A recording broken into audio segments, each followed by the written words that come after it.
Hi, and welcome to Millionaire Mondays. Well, today we're going to be talking about this topic right here, grit. I hope you enjoyed today's session.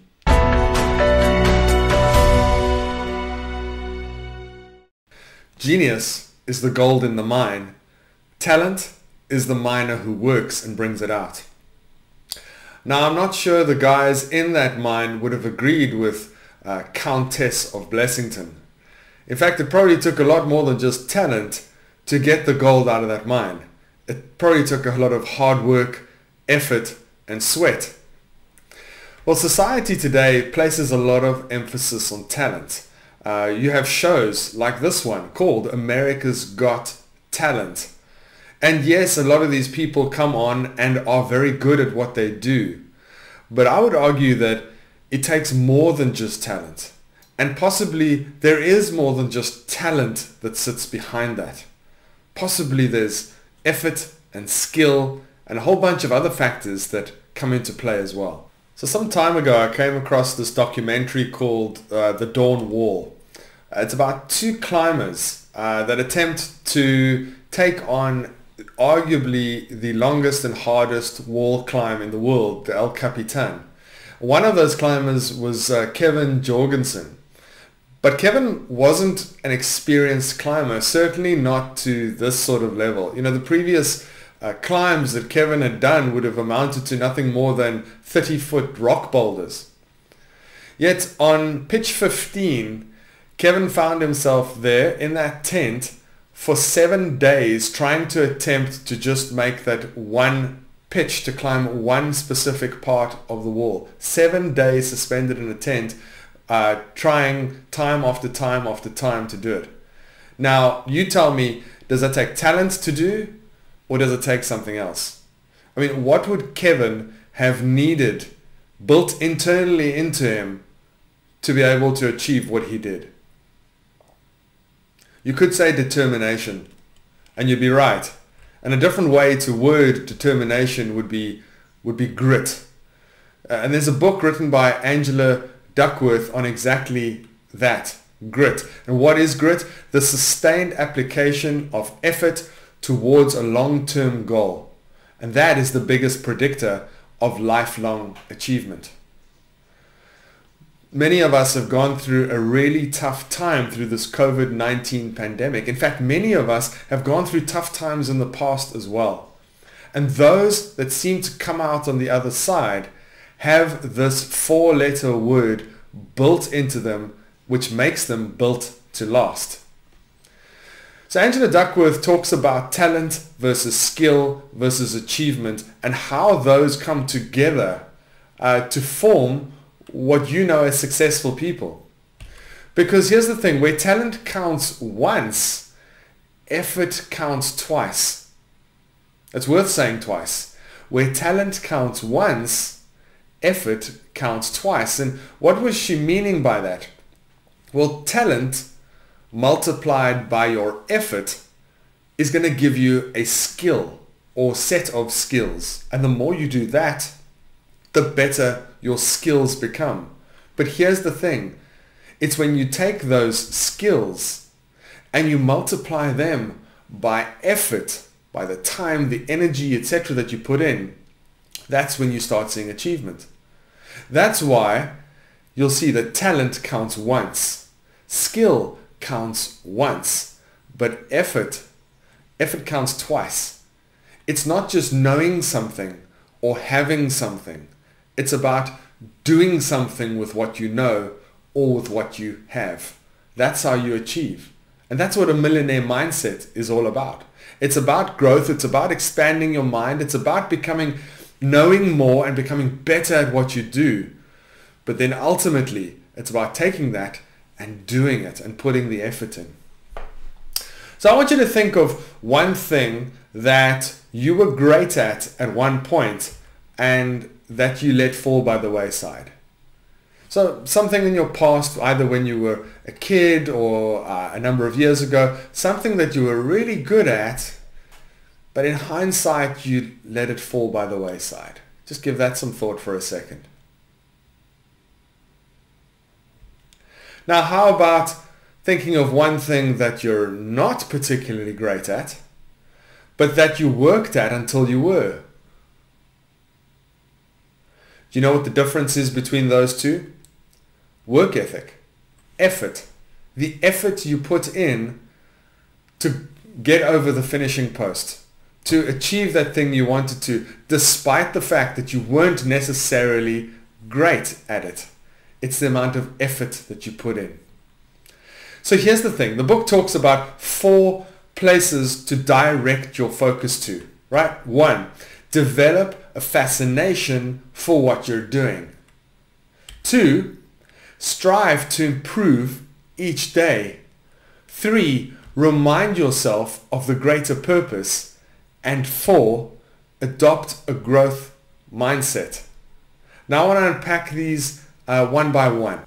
So let's look at the first one, developing a fascination for what you do. What if you were one of the explorers in the 15, 16, 1700s? Certainly you would have had to be fascinated with conquering new lands, with discovering new territories, with trying to prove to your kingdom that the land actually, the world rather, wasn't flat. In movies you may have heard these lines before, like, there will be dragons. Just think of Pirates of the Caribbean. Well, on a lot of treasure maps you would find a picture of a dragon, and all that representation was the potential of uncharted territory. No one had actually seen dragons, everybody had spoken about it, and in order to prove or disprove that theory, well, you as an explorer would probably have to become ruthlessly curious, right? In fact, fascination and the word satisfaction probably are opposites. You want to continue to find new ways to do things, to explore new ways to do things, or in this case, physically explore new territories. You should continuously be asking yourself questions as to whether you can do something better, whether you can do it differently, and to continue to have this mindset of growth and opportunity. Well, that brings us on to point number 2, and that's to strive to improve each day. Now, a game existed some time ago called RAYMAN, and it was an interesting game that you played, and you had to complete a course in a certain amount of time or as fast as you could. But one of the cool features of this particular game is it had, instead of just moving on to the next level, which you could, it allowed you to play the same level over again against yourself in almost like a ghost mode. It allowed you to play to see if you could better your time, and as you are moving along this course, the ghost of your previous round would either follow you or be ahead, so you could try and beat yourself. Many gamers at the time enjoyed this feature more than skilling up or leveling up and moving to the next level, because it allowed you the opportunity to beat your best. And that's what number 2 is all about. It's about improving, about constant improvement, about competing with who you were yesterday or 3 weeks ago. You know, there's an Olympic swimmer, or was an Olympic swimmer, called Rowdy Gaines. And what he did at every practice, he would try and beat himself. That's how he worked with his coach. So every length that he swam would be an attempt to beat the previous length. Now imagine if we approached our business that way, if we approached our real estate business that way. You know, could I make one extra call? Could I see one extra client this week?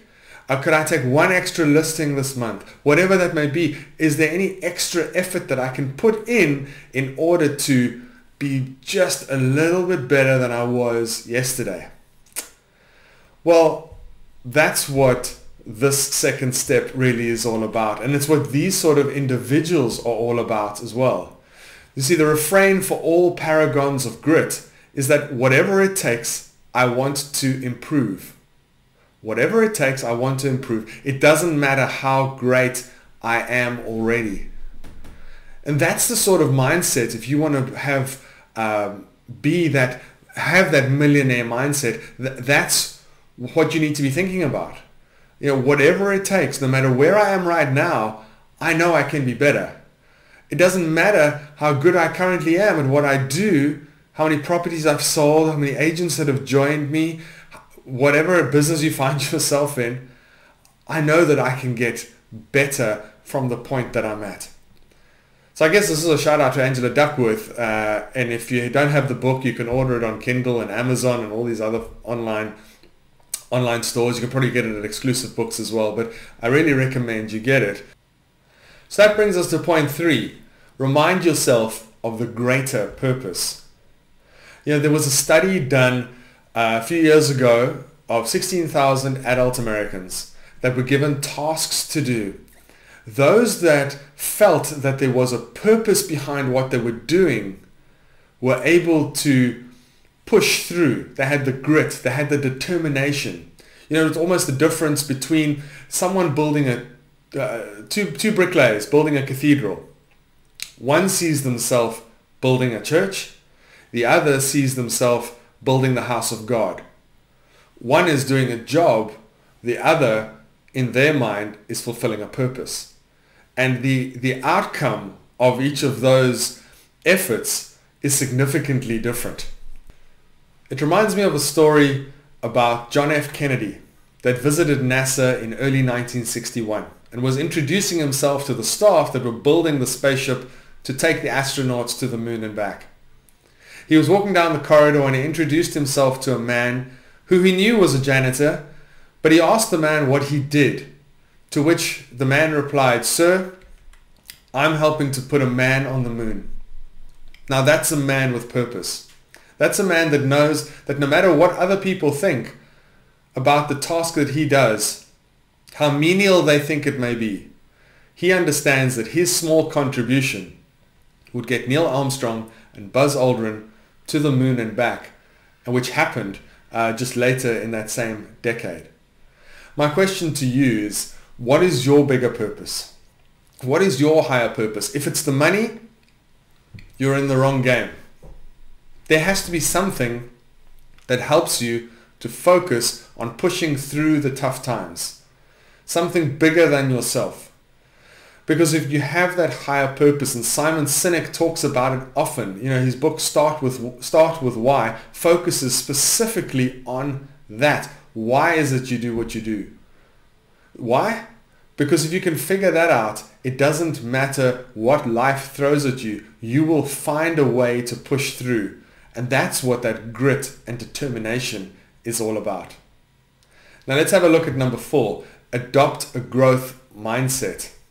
There was a Stanford professor, Carol Dweck, that came up with this line, "Becoming is better than being." Becoming is better than being. Now what did she mean by that? Well, if you're becoming, you're in a state of growth. If you're being, or you are, you've reached the end. And we should all strive to continue to improve, whether it's becoming a better husband, a better father, a better agent, better at doing a specific task inside of my agent world. We're all becoming something. As soon as we have already become, we reach a point of stagnation. So it's important that we have that type of mindset. That's why becoming something is always better than being. Are you becoming a better ... Or have you already reached that stage?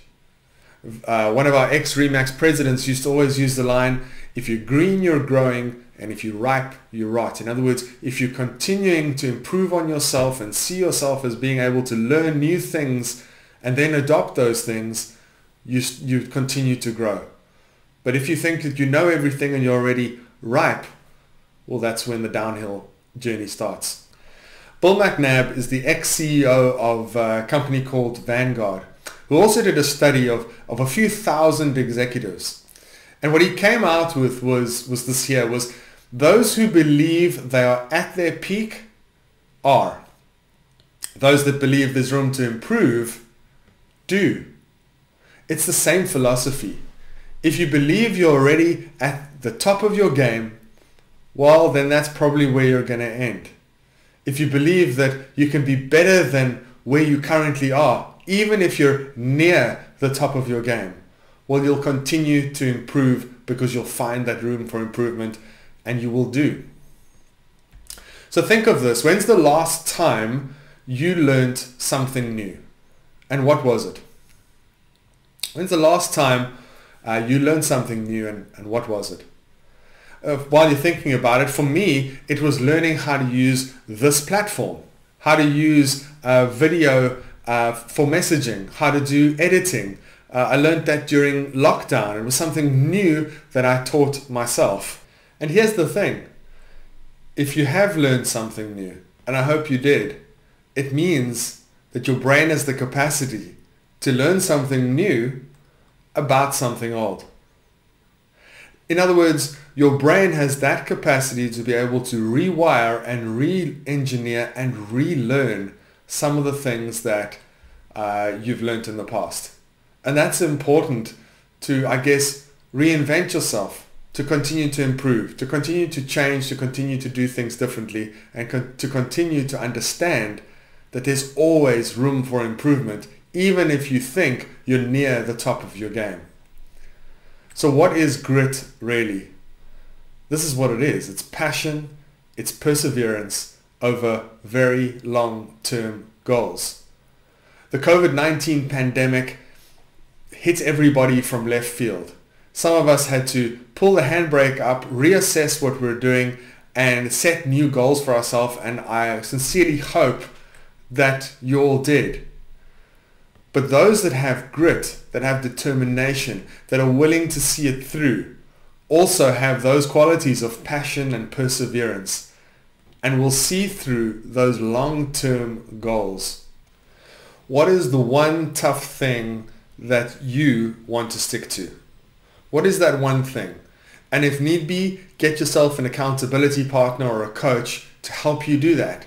Whether it's sticking to making those calls every day, writing those notes every day, seeing so many clients and making so many appointments every week, that you constantly stick to it, because learning to stick to something is a life skill. And I hope that each of you will build that life skill into your program so that it becomes a habit. So let's get out there. Let's show grit. Let's show determination. You've done that over the last 4 months, and you can absolutely knock it out the park over the next 4 to 6 months. I look forward to catching you all soon on the next Millionaire Monday.